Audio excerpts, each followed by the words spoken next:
Tom. And I'm Molly. Welcome to Forensic Gameology, hosted by ForensicGameology.com. Reviews for science. In 7 minutes or less. Naturally Disastrous. This is totally Tom's job, and I just took it over. Really? You always have the box. No, I guess I say, whoever's saying how to explain it says it. Yeah. So, okay. I think you're fine. But the boxes threw me off. Typically, I'm the one holding the box. I'll just give you the box so you can have it at the end. Thank you.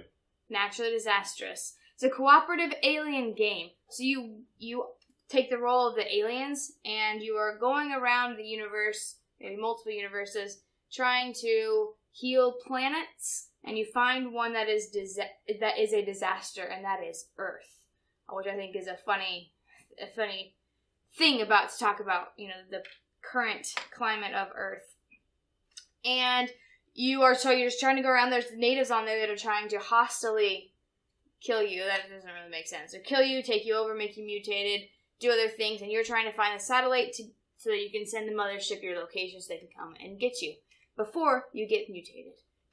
So, let's jump in. Simplicity versus complexity. Naturally Disastrous is, I think, a somewhat simple game. The rulebook was a little problematic. I read it, and I didn't feel like all of the situations could be explained.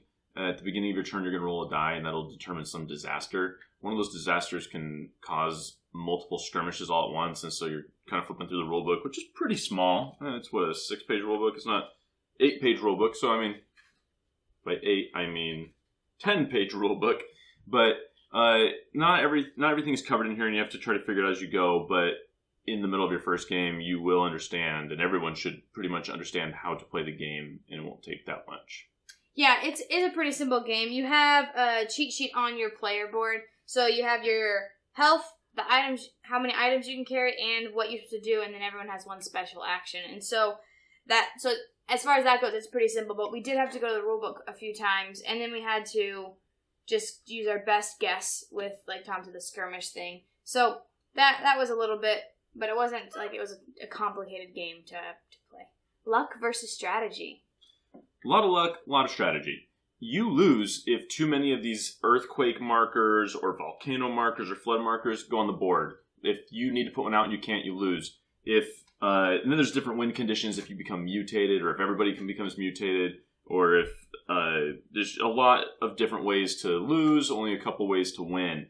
And you can figure it out, depending on player number. If there are a lot of players, you need to be very careful of, say, the mad scientist, and you got to be strategic, as he's going to try to mutate and turn, so this stops being a cooperative game, starts being a competitive game. He's going to try to turn one of you into a mutant, and with a bunch of players, if I'm just a sitting duck, and it's 5 turns before I'm going to be able to even move, then the other's got to figure something out.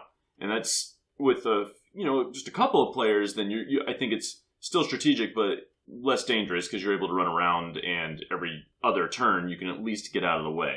But there's still a lot of luck. You roll the 10-sided die to determine what disaster is going to happen. One of those could be that the natives get another turn. One of them could be that you get another action. One of them could be that a gas leak blows up and all of a sudden everyone's KO'd, and you're like, that just threw a wrench in everything. Yes, like a queen's movement. Anyway. Yeah. So when my friend was about to pick up the satellite, which is the way you win, is to place the satellites in the proper spots so the mothership can come get you.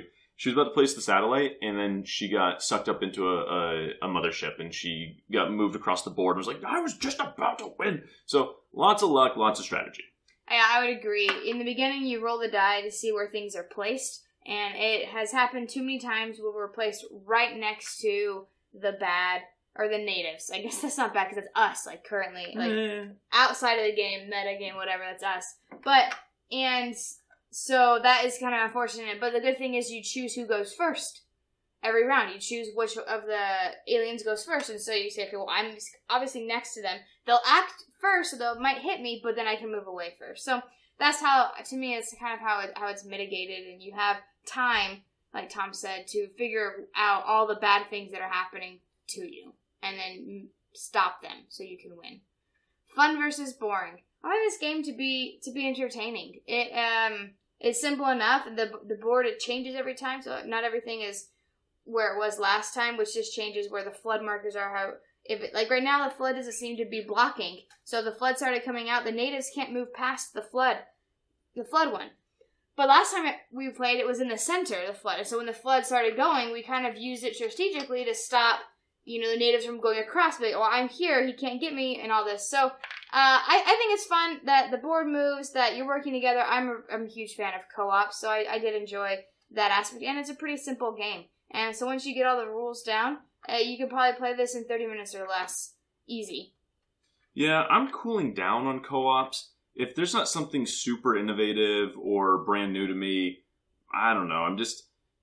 I'm more of a competitive person, and we've played several times, and I never turned into a mutant. And you don't want to turn into a mutant. Like, I really wanted to, but I'm not going to play that way because that's purposely losing for the team. You get a new win condition, so you could still try to win, but I think it's not the spirit of the game. But I still, it wasn't, I never saw the opportunity to become a mutant, which bummed me out. But as far as... close. Yeah, but we're too good. We're not going to turn into mutants. That's crazy talk. But for me, I would just jump for my Board Game Geek rating. I would say I would give it a 5. It's a kind of take it or leave it, middle of the road game for me. Yeah, mine's a tiny bit above that. I would say 6. I think it's a good game. Yeah. So, Naturally Disastrous. We've presented the evidence. You be the judge.